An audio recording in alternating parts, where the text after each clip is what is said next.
I did what I thought was right. I did what I thought I had to do to protect you, and because of this, we have no relationship. Oh, Mom, we have a relationship. We do? What? What is our relationship? Well, we... Exactly. Hey guys, welcome to another episode of Pexposure. I'm Pecky, and today I want to talk about how I think Emily Gilmore's love language is control. I want to say something that people don't talk about enough, and honestly something I probably wouldn't have even said myself at one point, which is that Emily really did love her family more than anything else. Oh, I don't know how to do this. Let's just go. Love showed up in what she did, planned, provided, and how hard she tried to keep everyone connected. It wasn't always healthy, and it definitely wasn't the kind of love that felt easy or comforting, but it was love nonetheless. When control was rejected, she felt rejected. Oh, so I'm a villain now, is that it? Let's talk about the most obvious recurring issue from the very start of the show, which is Lorelai leaving home at 16. You took that girl and completely shut us out of your life.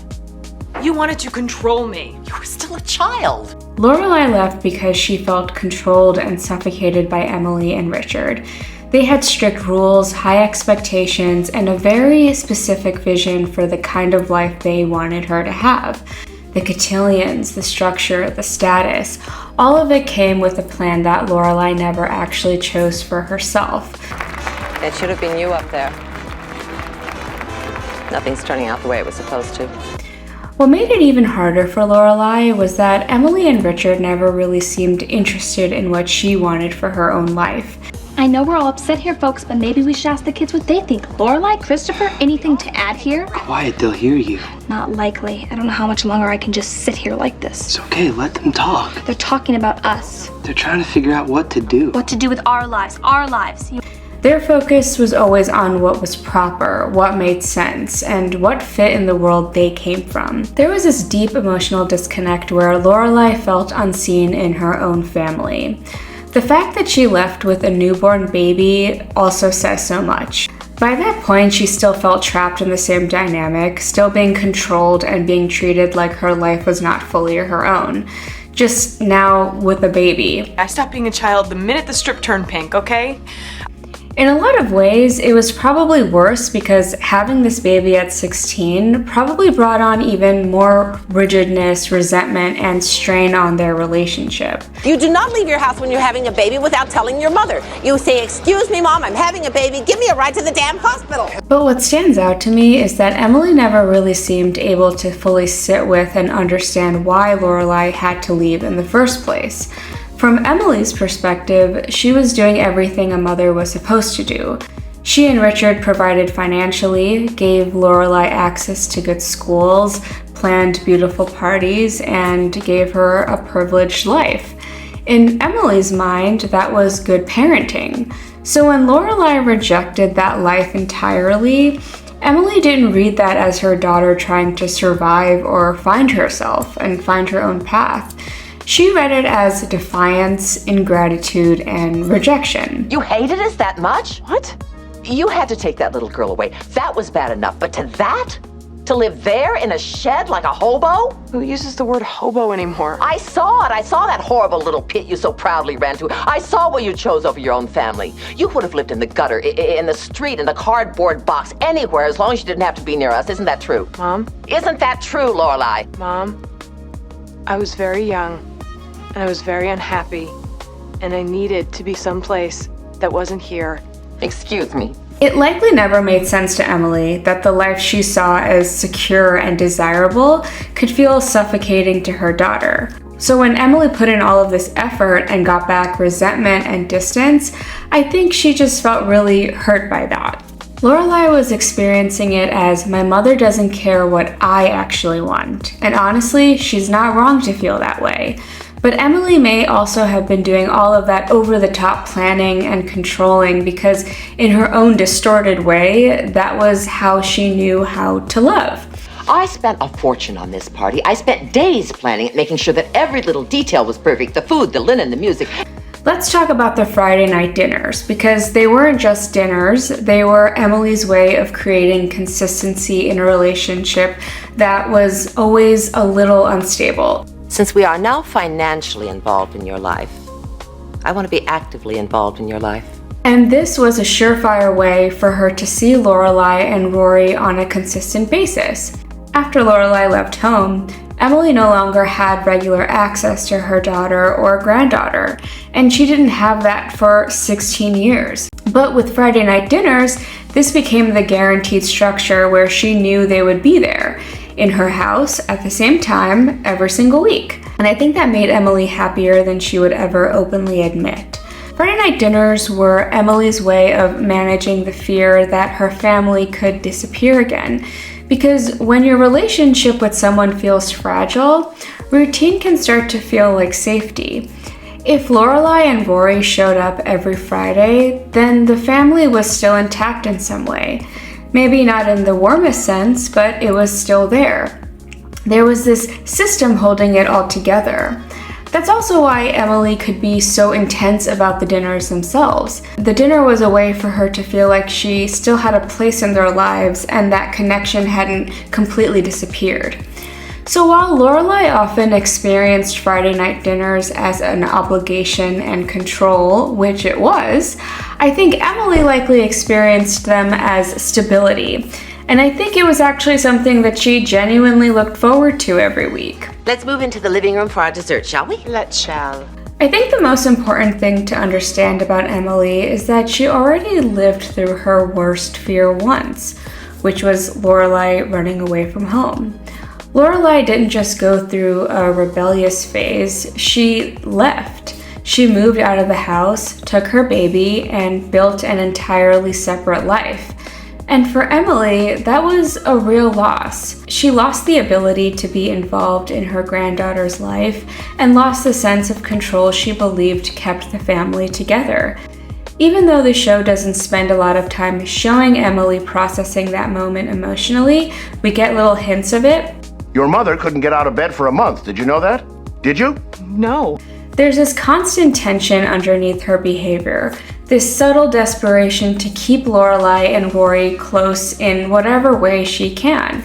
And once you've experienced that kind of loss, it makes sense that you might hold on more tightly the next time you get another chance. Over time, control stopped being just a personality trait for Emily and started functioning as a coping mechanism, as I like to believe. It became something she leaned on whenever relationships felt uncertain, a way to create stability when emotions felt unpredictable. The example with Gran offering the trust fund really shows that. If Rory has that money, she won't need you anymore.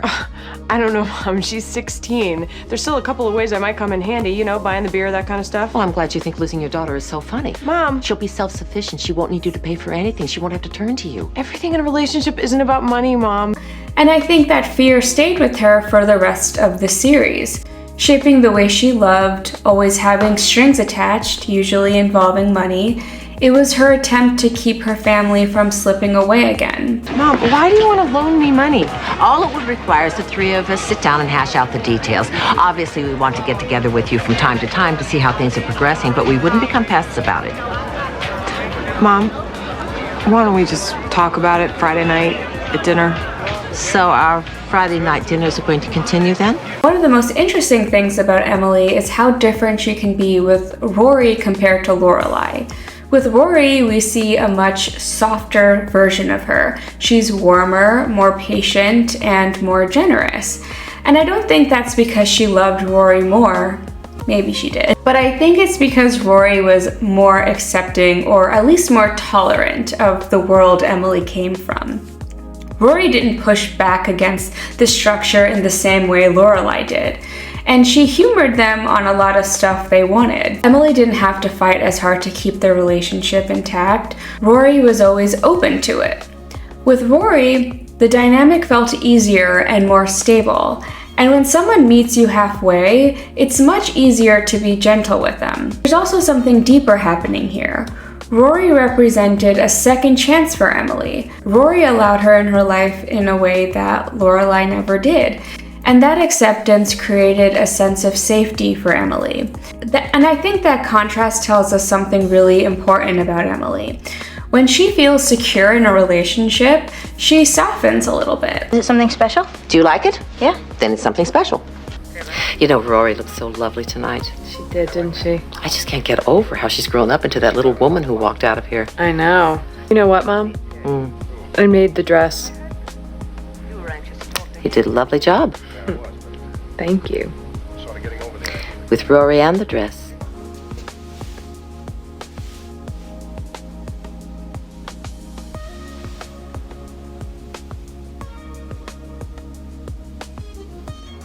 When she starts to feel like she might lose someone, the control comes back. We have a contract. Contract? We pay for Yale. You come to dinner every Friday night and you act pleasantly and decently. You're right, Grandma. We do have a contract, but it's to come to dinner. Period. Let's talk about when Rory moves in with Emily and Richard after she drops out of Yale. Because even though I know a lot of people hate the storyline, and understandably so, I actually like it because it lets us as the audience see something much closer to what Lorelai's experience of growing up with Emily may have been like. At first, Emily and Richard really do step in as a support system for Rory. They renovate the pool house so she can have a place of her own.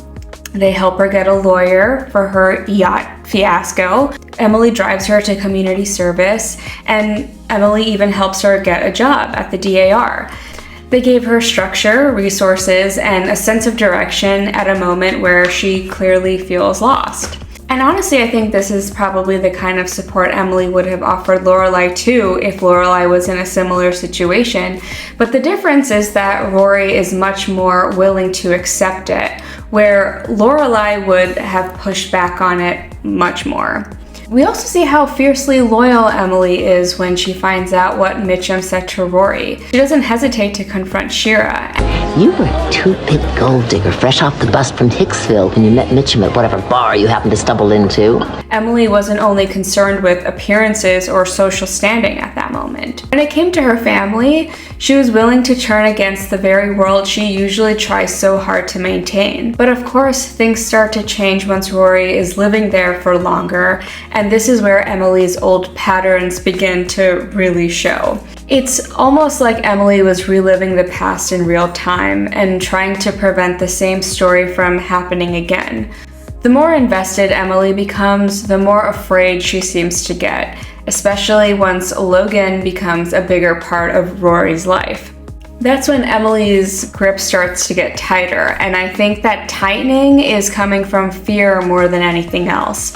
She's reacting to everything she already lived through with Lorelai.